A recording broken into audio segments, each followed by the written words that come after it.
करतो। आता पाहूयात बातम्या विस्तारानं।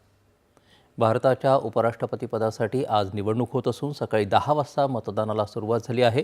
राष्ट्रीय लोकशाही आघाडीचे उमेदवार तथा महाराष्ट्राचे राज्यपाल CP राधाकृष्णन आणि इंडिया आघाडीचे उमेदवार तथा सर्वोच्च न्यायालयाचे माजी न्यायाधीश B सुदर्शन रेड्डी यांच्यात ही लढत होते आहे। पंतप्रधान नरेंद्र मोदी यांनी सर्वप्रथम मतदानाचा हक्क बजावला।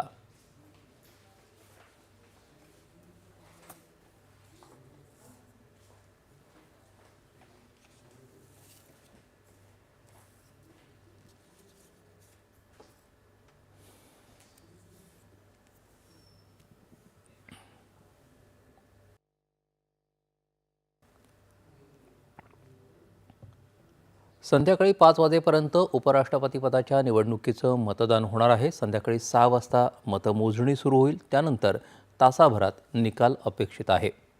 उपराष्ट्रपतीपदाच्या निवडणुकीत बिजू जनता दल तटस्थ राहणार आहे। बिजू जनता दलाचे राष्ट्रीय प्रवक्ते सस्मित पात्रा यांनी ही माहिती दिली। तसंच BRS आणि अकाली दलानेही या निवडणुकीत मतदान न करण्याचा निर्णय घेतला आहे। देशाचे 16वे उपराष्ट्रपती जगदीप धनखड यांनी प्रकृती अस्वास्थ्याच्या कारणावरून जुलैमध्ये राजीनामा दिल्यानंतर निवडणूक आयोगानं ही निवडणूक घोषित केली होती। या दुसऱ्या क्रमांकाच्या घटनात्मक पदासाठी संसदेच्या नवीन वास्तूमध्ये होणारी ही पहिलीच निवडणूक आहे।